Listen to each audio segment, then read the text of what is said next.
E aí, gente, tudo bem? Olá, estamos chegando para mais um podcast em frente. Dessa vez nós estamos aqui, num formato um pouquinho diferente, como nós já fizemos uma vez, né? Nós vamos estar aqui em frente com a palavra, vamos aprender um pouquinho mais sobre um texto bíblico que a gente escolheu aqui para estar entendendo com os irmãos, com você que nos segue. Tá? É um prazer imenso ter você aqui conosco. Já de cara eu te falo, não esquece de dar aquele like, de comentar, né, de curtir, de compartilhar este conteúdo aqui para que mais pessoas sejam com certeza abençoadas. Afinal, nós estamos aqui para levar você em frente na sua caminhada da fé e também te dar conteúdo, te dar material para você enfrentar as falsas doutrinas. Beleza? Então tá bom. Olha só, já de cara eu quero falar também, agradecer, né, e falar daquelas pessoas que nos apoiam, daquelas empresas que nos apoiam aqui no nosso podcast em frente. Um abraço para o meu amigo Adriano, da Autoescola do Adriano. Se você está querendo realizar o sonho de tirar sua carteira de habilitação, não se esqueça, procura lá o Adriano, vai estar o QR Code aqui na tela para você entrar em contato com ele, né, para realizar esse sonho aí de tirar a carteira de habilitação. Tem medo de dirigir? Não fica com medo não, vai lá e tira o medo, perde o medo, que a Autoescola do Adriano tem todo um aparato aí de informações, tem professores qualificados para te ajudar nessa empreitada aí. Ok? Nós também temos aí o nosso amigo Tiago das Geleias Amazonas. Procura lá o Tiago no Instagram, tá? As Geleias Amazonas aí lá com frutas tradicionais lá da Amazônia, né? Coisa diferente, de qualidade para você saborear aí. E também você vai estar investindo no reino de Deus. Procura lá, Geleias Amazonas, tá no Instagram e você vai ter mais informações de como você pode adquirir. Tá legal? E também informações sobre o produto aí, o nosso amigo Tiago está sempre pronto para te atender, tá ok?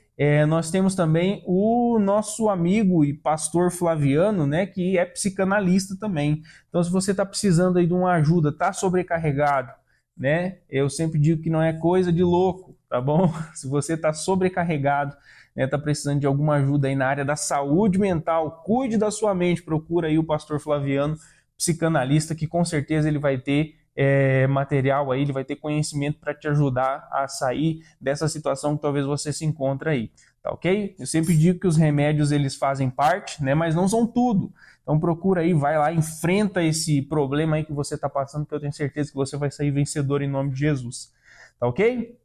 E também nós temos a Fixar Parafuso. Precisou de parafuso, precisou de ferramentas manuais, ferramentas elétricas, porcas, arruelas, enfim, toda essa linha aí, abrasivos, químicos, disco de corte, disco de desbaste, desengripante. A Fixar Parafusos está ali no Alterosa para oferecer um atendimento de qualidade e produtos de qualidade para você, tá ok? Procura a gente ali que nós estaremos te atendendo com o maior prazer. Beleza pura? Então vamos lá para o nosso texto. Eu gostaria que você abrisse a Bíblia aí, se você quiser acompanhar na Bíblia ou no celular, enfim, do jeito que você tiver aí. Se quiser só ouvir também, está abençoado. Nós vamos aprender um pouquinho mais sobre o texto que está lá em Mateus, do capítulo 5, dos versículos 1 ao 11, tá? Esse texto ele vai falar sobre as bem-aventuranças que Jesus proferiu. Essas bem-aventuranças elas se encontram aí no tão famoso Sermão da Montanha. Faz parte do tão famoso Sermão da Montanha proferido por Cristo. A lei de Cristo agora ele entrega aos seus discípulos e os discípulos que somos nós. Ok? Vamos ler o texto? Diz assim, ó. Vendo Jesus as multidões, subiu ao monte e, como se assentasse, aproximaram-se os seus discípulos. E ele passou a ensiná-los, dizendo: Bem-aventurados os humildes de espírito, porque deles é o reino dos céus. Bem-aventurados os que choram, porque serão consolados. Bem-aventurados os mansos, porque herdarão a terra. Bem-aventurados os que têm fome e sede de justiça, porque serão fartos. Bem-aventurados os misericordiosos, porque alcançarão misericórdia. Bem-aventurados os limpos de coração, porque verão a Deus. Bem-aventurados os pacificadores, porque serão chamados filhos de Deus. Bem-aventurados os perseguidos por causa da justiça, porque deles é o reino dos céus. E bem-aventurados sois quando por minha causa vos injuriarem e vos perseguirem, e mentindo disserem todo mal contra vós. Regozijai-vos e exultai, porque é grande o vosso galardão no céu, pois assim perseguiram aos profetas que vieram antes de vós. Então esse texto que nós lemos são as bem-aventuranças proferidas por Jesus aos seus discípulos. E isso está logo de cara aqui, né? Jesus ele se assenta e aí os seus discípulos se aproximam. E é interessante que essa expressão, como se assentasse, mostra a postura assumida por um mestre, mostra a postura assumida pelos mestres da lei que se assentavam em lugares para ensinar os seus discípulos, né? E essa expressão então revela justamente isso: Jesus, o mestre, que se assentou, então se aproximaram os seus discípulos, os 12 no caso, né? E Jesus então os ensinou, tá ok? Com as bem-aventuranças. As bem-aventuranças, elas são um conjunto de 8 bênçãos declaradas por Jesus aos seus discípulos, tá? Então, são elas: os pobres de espírito, os que choram, os humildes, os que têm fome e sede de justiça, os misericordiosos, os puros de coração, os pacificadores e os perseguidos, tá ok? Nós vamos falar um pouquinho sobre cada uma delas aqui nesse vídeo. Nós vamos ser breves, mas tem conteúdo muito legal para você aprender aí sobre as bem-aventuranças. Então, bem-aventurados, do grego é makarios, tá? Eu vou deixar também esse conteúdo aqui no link na descrição, aqui, um link para você, tá? E você vai poder ter acesso a esse material depois. Então, bem-aventurados do grego é makarios, e essa expressão é alguém supremamente abençoado. Então, as bem-aventuranças proferidas por Jesus, elas são para quem as cumpre a fonte da verdadeira felicidade, né? E talvez a gente possa dar um título, né, a esse estudo, a esse pequeno entendimento desse texto: a verdadeira felicidade, a receita da verdadeira felicidade. Então, bem-aventurado aqui é alguém supremamente abençoado. É alguém afortunado, é alguém próspero, é uma pessoa de sorte, tá? Esse é o significado das bem-aventuranças. Agora nós vamos perceber que quando a gente olha para os valores, né, para os valores do mundo, quem é uma pessoa feliz? Quem é uma pessoa feliz? Pensa aí, talvez na sua cabeça agora veio alguém que tem muito dinheiro, né? Aquela pessoa que tem muito dinheiro é uma pessoa feliz, né? Ou aquela pessoa que tem uma mansão, ou aquela pessoa que tem o carro do ano, ou aquela pessoa que é feliz no trabalho, que é realizado no trabalho. São atributos de uma pessoa feliz? Sim, são atributos de uma pessoa feliz. Mas é interessante que Jesus ele coloca aqui situações que vão contra os valores do mundo. Vão contra talvez tudo isso que veio aí na sua cabeça e o que vem à minha cabeça e o meu coração quando nós pensamos em felicidade, tá? Então esses princípios proclamados por Jesus, eles mostram atitudes que agradam a Deus, atitudes que nos aproximam de Deus, e isso sim reflete a verdadeira felicidade. Isso sim reflete a verdadeira felicidade. Então, eu quero falar para você, eu quero falar com você a respeito disso, tá? Aquela felicidade que ultrapassa qualquer valor qualquer valor desse mundo, né? Aquela felicidade que talvez se uma outra pessoa chegasse para mim, para você, perguntasse assim: o que é ser feliz? Talvez a gente de cara não saberia responder, né? A gente talvez responderia: ser feliz é ter muito dinheiro no bolso, ser feliz é estar do lado da família, ser feliz é isso, ser feliz é aquilo. Mas eu quero aprender com você o que Jesus ensinou sobre a verdadeira felicidade aqui nesse estudo, tá ok? E a globalização, as propostas desse mundo, quando elas não são filtradas pelo Evangelho, elas podem entrar nos nossos lares, elas podem entrar nas nossas igrejas, elas entram na nossa vida, muitas vezes disfarçadas de felicidade. Por exemplo, você quer ver uma cena que eu quero citar aqui, uma ilustração que eu quero citar aqui? Você provavelmente já assistiu o filme Corajosos, tá? Esse filme é muito legal. Se você não assistiu, eu indico você para assistir. Corajosos chama o filme, tá? Em uma das cenas, um homem, né? Ele estava lá no seu emprego e daqui a pouco o seu chefe o chama, fala assim: olha, eu vou te dar uma promoção. Mas para você ganhar essa promoção, você vai ter que simular aí, você vai ter que mentir sobre uma certa informação. E aí esse homem vai para casa, né, ele conversa com a sua esposa e ele fala assim, eu não vou mentir. Eu não vou mentir. E aí, então, no outro dia, ele chega lá no trabalho e o chefe dele o chama novamente e fala, e aí? O que você decidiu sobre? Ele fala assim, olha, eu quero muita promoção, mas eu não posso fazer isso que o senhor pediu para me fazer. E aí, naquele momento, o chefe dele entrega a promoção, ele dá a promoção para aquele homem, porque na verdade era uma pegadinha, né? Na verdade era uma pegadinha. Todas as outras pessoas que haviam passado por ali e recebido aquela proposta antes dele, falaram, não, eu minto sem problema, não tem problema nenhum, eu vou mentir sim, eu quero muita promoção e tal, tal, tal. Ele falou assim, não, eu não vou mentir. Tá? E isso revela os valores de alguém que teme a Deus. Isso revela os valores de alguém que ama a Deus. Né?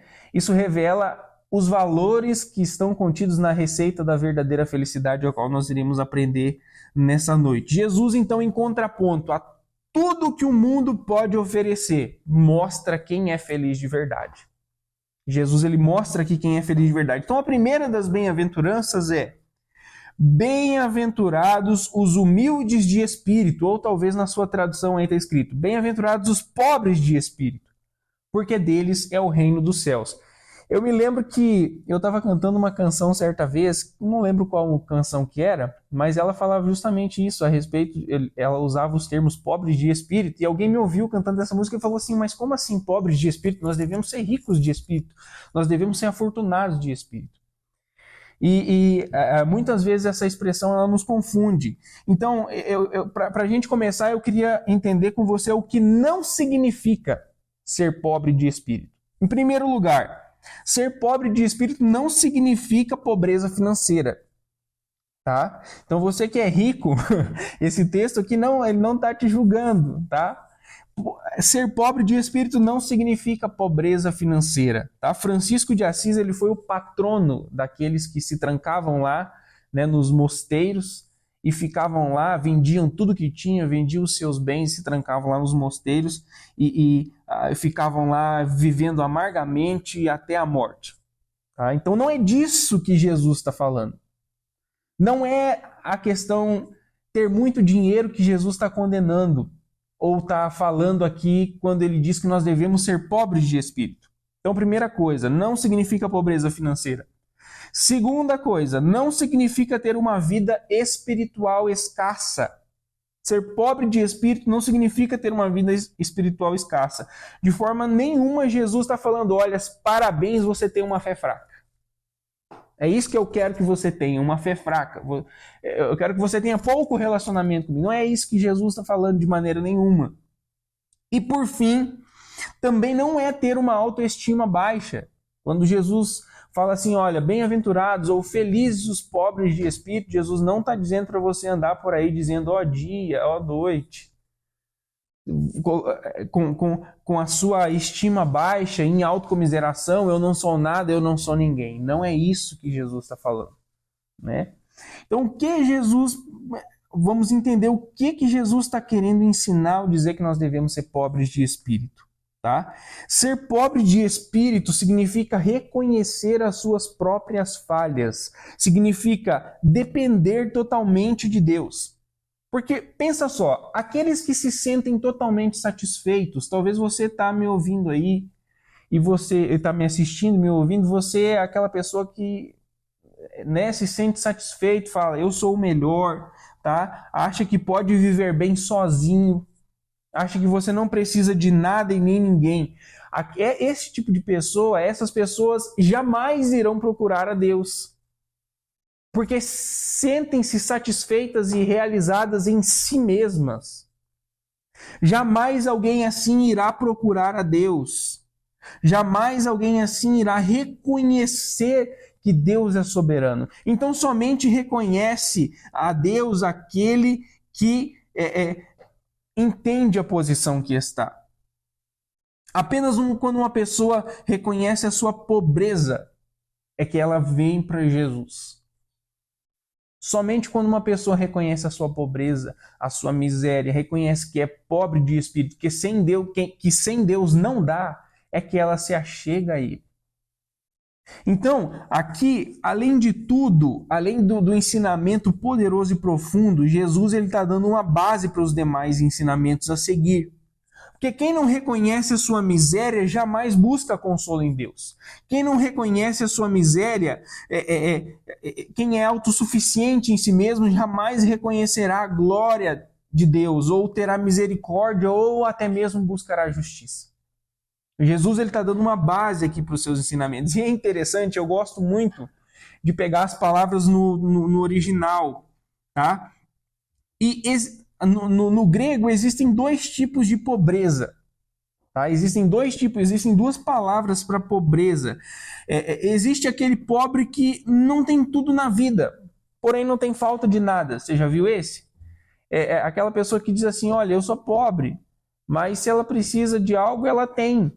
Tá? Ela não é rica a ponto de ter para esbanjar, mas ela é um pobre que tem o que ela precisa. Tá? E existe aquela pessoa que é, como diz o ditado, pobre de marré-marré. Pobre, pobre, pobre, que não tem nada, não tem o que comer, não tem o que vestir. Se não houver alguém que dê um prato de comida, que dê um agasalho, essa pessoa morre de fome e de frio. E o termo é pitokos, tá? Pitokos é o termo. É alguém que depende totalmente de outrem.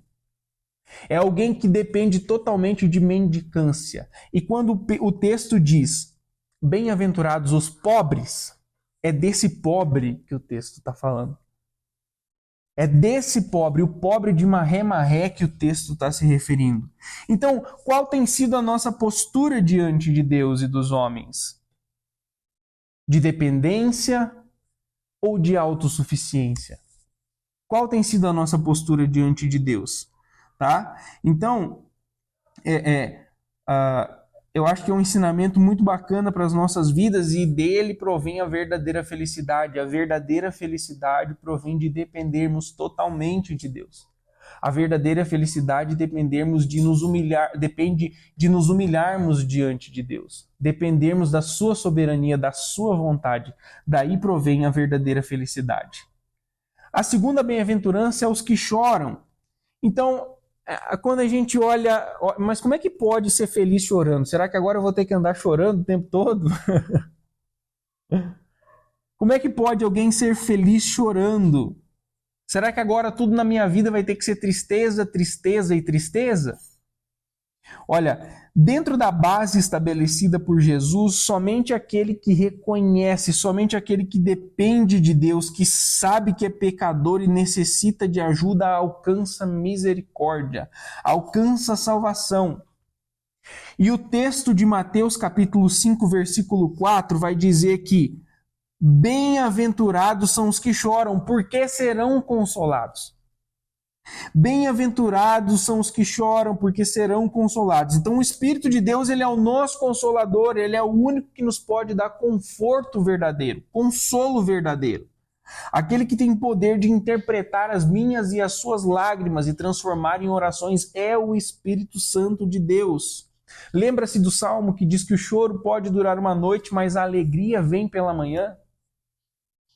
Então, por isso que Jesus está falando, bem-aventurados são os que choram, Além de que, quando a gente pensa em choro, nós logo pensamos em tristeza. E existe a tristeza segundo Deus e a tristeza segundo o mundo. Não é dessa tristeza que Jesus está falando. Jesus está falando aqui daqueles que se entristecem quando olham para Deus. Por quê? Porque reconhecem a sua situação de pecado. Reconhecem a sua situação de miséria. Então, bem-aventurados são os que choram porque se arrependem. Entendem que Deus é perfeito. Entendem a graça e a misericórdia de Deus. Entendem que Deus desceu ao seu nível de miséria para nos alcançar, para nos dar salvação. Por isso choram. Por isso choram. A tristeza gerada pelo mundo, ela é predita por Jesus quando diz que nesse mundo nós teríamos aflições. Jesus disse isso. No mundo tereis aflições, mas tem de bom ânimo, eu venci. Tem de bom ânimo, Jesus venceu. Então, nós precisamos nos arrepender, nós precisamos nos achegar diante de Deus em santidade. E somente um pecador arrependido sabe que até o choro traz felicidade. Guarde essa palavra para você. Somente um pecador arrependido sabe que até o choro traz felicidade, porque ele entende que alcançou a misericórdia de Deus. Amém?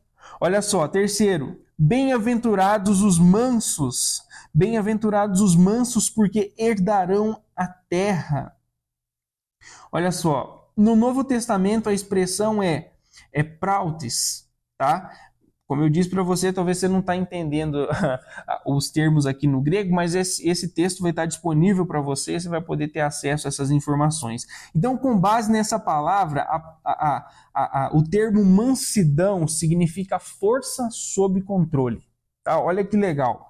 Essa palavra ela era utilizada em referência a um cavalo selvagem que foi domado ou subjugado. O cavalo domado continua tendo força e energia, como quando ele era selvagem, mas agora ele pode ser controlado e pode ser útil ao seu dono. Então pensa aí, vamos pensar aqui, um cavalo selvagem. Você consegue montar num cavalo selvagem? Um cavalo selvagem, ele tem utilidade para alguma coisa? Não, não tem. Então, agora, quando ele é domado, quando esse cavalo é domado, ele sim utiliza o seu potencial, utiliza a sua força para algo bom, para suprir a vontade e a necessidade do seu dono. E isso é mansidão. Esse é o significado de mansidão. Mansidão é força sob controle. Quando você é manso, você utiliza o seu potencial, porque você não perde a sua força, você não perde o seu potencial. Quando você é manso, Deus ele usa você. Ele usa os seus dons. Ele usa aquilo que você tem em prol do reino de Deus. Por isso que Jesus diz: bem-aventurados, felizes, supremamente abençoados é aqueles que são mansos. É aqueles que são mansos, porque herdarão a terra. Quarta bem-aventurança, que está no versículo 6, né? Está no versículo 6. São os que têm fome e os que têm sede de justiça. Agora, é interessante que o termo justiça aqui não é justiça como nós conhecemos, né? A gente entende justiça normalmente como igualdade. Tudo igual para todos. E o termo justiça aqui não é igualdade, o termo justiça aqui é equidade, tá? E esse termo equidade, ele é muito interessante. Eu não sei se você já viu um memezinho, uma imagenzinha de um homem, né, e uma criança tentando assistir o jogo de futebol. E aí, quando há igualdade, coloca-se uma caixa para os dois, né? Um patamar para os dois e os dois sobem, mas aí o adulto ele vai ficar mais alto e a criança ela vai acabar não conseguindo ver o jogo também. Agora, quando há equidade, coloca-se os dois no nível de igualdade, porque tem uma caixa menor para o adulto, que já é grande, e tem uma caixa maior para a criança, que é pequena. Então os dois ficam no nível de igualdade e conseguem ver o jogo, né? É uma ilustração muito interessante para esse termo equidade. E é isso que significa justiça aqui, tá? No Salmo 98, o salmista finaliza dizendo assim, ó: Deus julgará o mundo com justiça e os povos com equidade, tá? Então, irmãos, eu fico pensando muito, vamos pensar aqui a nível de igreja. Talvez na sua igreja você fica chateado, né? Você crente de 40 anos, crente velho de 40 anos, fica chateado quando seu pastor não te faz uma visita, né? Mas, irmão, pensa só, o pastor talvez ele está focado, né, em visitar aqueles irmãos que chegaram agora, aqueles irmãos que precisam de uma atenção maior, aqueles irmãos que precisam de um ensinamento a mais, para que um dia eles cheguem ao mesmo patamar que você está.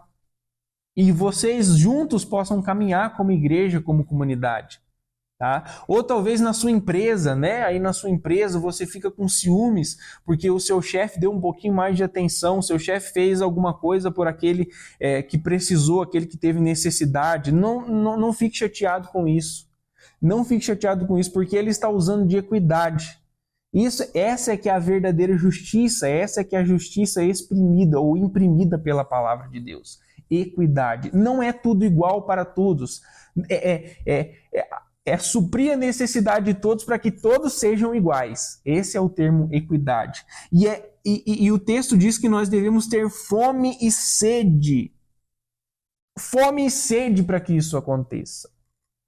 Né? Então talvez você olhe para a situação do Brasil, né? Talvez você olhe para a situação do nosso país. E quando a gente olha para ela, a gente fala assim, não há equidade. Com certeza não há equidade. Né? Nós temos que orar, nós temos que pedir a Deus, nós temos que ter fome e sede para que essa justiça, a justiça que provém da equidade, aconteça no nosso país. Porque tem gente que nem saneamento básico tem. Tem gente que nem saneamento básico tem. E às vezes nós estamos aqui preocupados com os nossos pequenos problemas, com as nossas pequenas situações, e nos esquecemos de olhar para o próximo, que está numa situação bem pior do que a nossa. Então nós devemos entender esse conceito de equidade e termos sede e fome de que isso aconteça. E o prêmio e o resultado de quem tem sede e fome de equidade é: vocês serão supridos. Então há uma promessa de Deus aqui. Se nós tivermos fome e sede de justiça, de equidade, Deus ele vai nos saciar. Porque é a vontade de Deus, porque isso faz parte do coração de Deus. Deus ele quer que as coisas aconteçam dessa maneira, é justo que aconteça dessa maneira. Fome e sede de justiça, fome e sede de equidade. A quinta bem-aventurança que está lá no versículo 7, vai dizer assim, ó, bem-aventurados os misericordiosos, porque alcançarão misericórdia. Então quem é misericordioso também vai receber misericórdia. Assim como Deus mostra misericórdia e perdoa, seus adoradores devem mostrar misericórdia por outras pessoas. Nós oramos isso. Nós oramos isso no Pai Nosso, nós dizemos assim, Senhor, perdoa os nossos pecados, assim como nós perdoamos aquelas pessoas que nos têm ofendido. Nós oramos isso. Então, nós devemos ter misericórdia, assim como nós fomos alcançados por Deus. Assim como Deus, ele desceu ao nosso nível de miséria.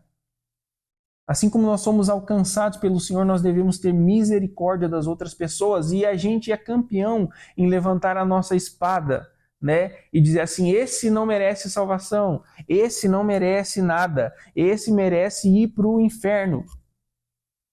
Nós somos campeões em fazer isso.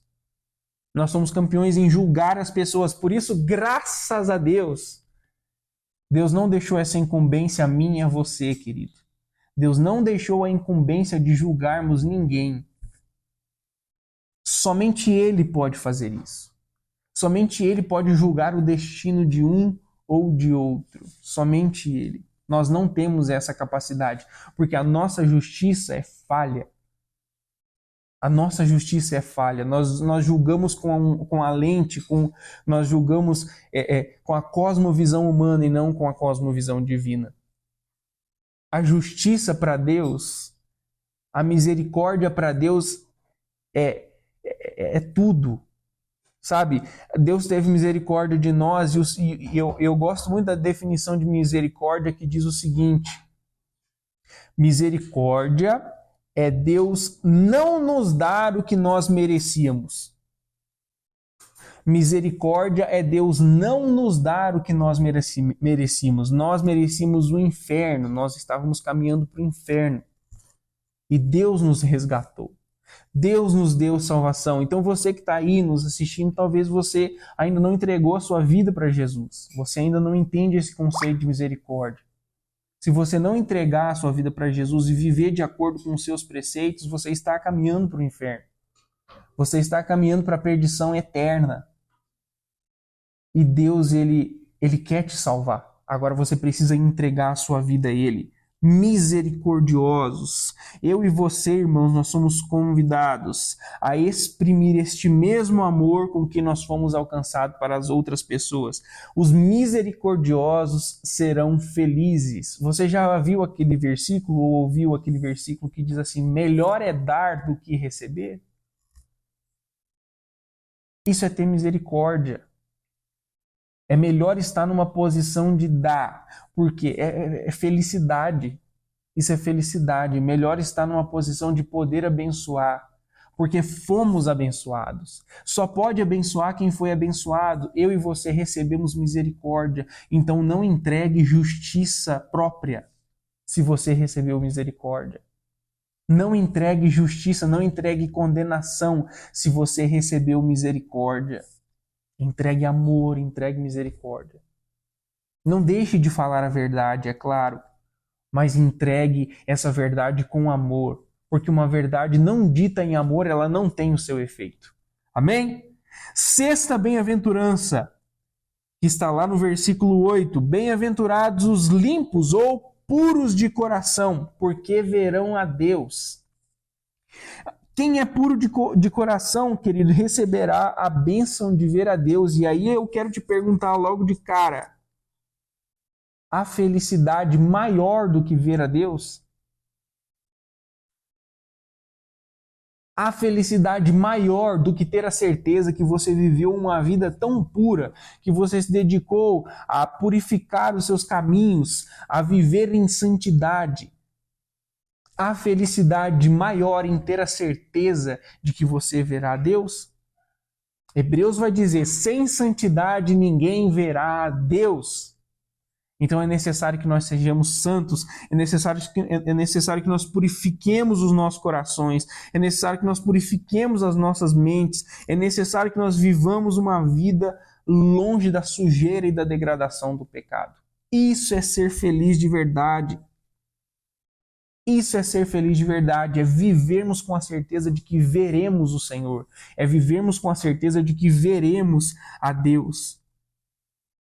Pedro vai dizer assim, vai nos ensinar que se alguém, tendo escapado das contaminações do mundo por meio do conhecimento do nosso Senhor e Salvador Jesus Cristo, encontra-se novamente nelas enredadas, ou seja, volta às antigas práticas, é dominado novamente pelas antigas práticas, ele se encontra pior do que na situação anterior.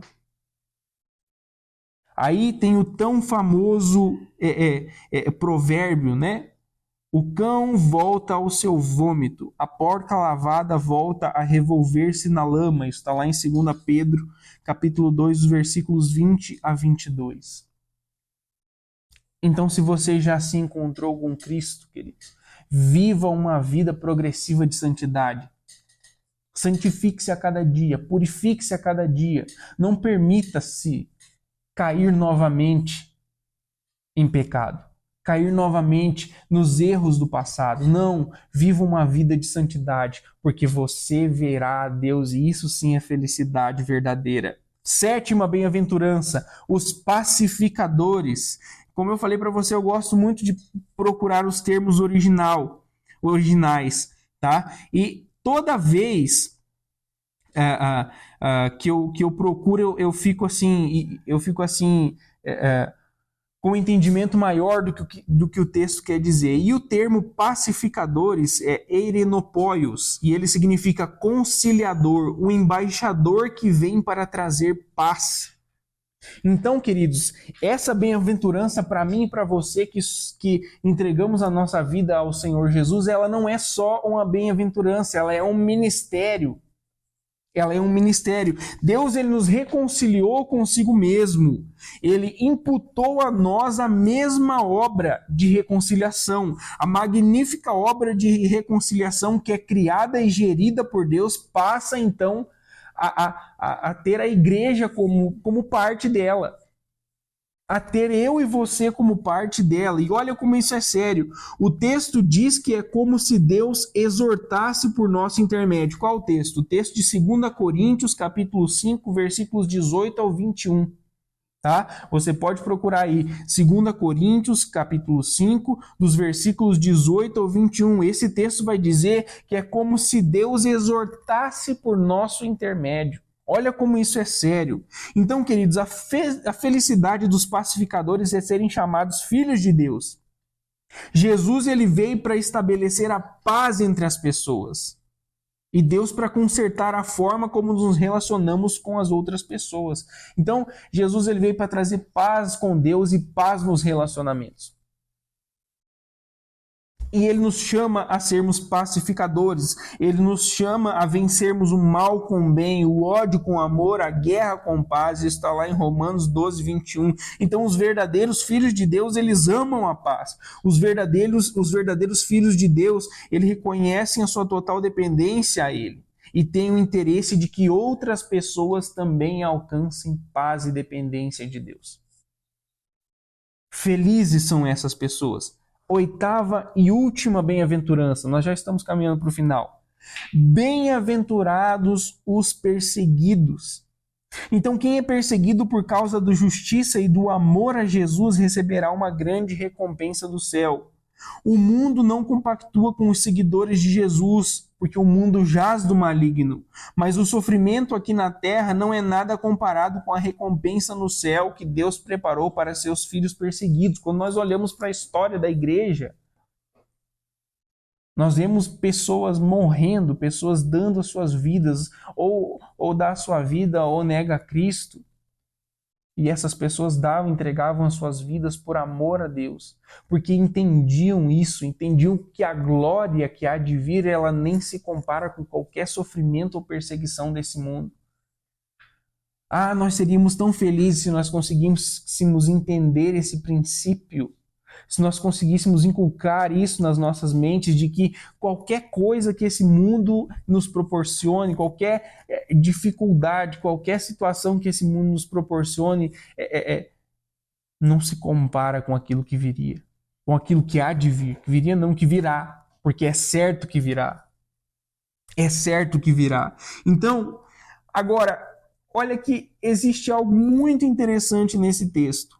Tá? Olha só, eu queria que você lesse comigo o versículo 11. Bem-aventurados sois quando por minha causa vos injuriarem e vos perseguirem, e mentindo disserem todo mal contra vós. Então, queridos, há algo aqui, tá? Às vezes você fala assim, mas as pessoas estão me perseguindo, mas será que elas estão te perseguindo por causa da verdade ou será que elas têm razão sobre você?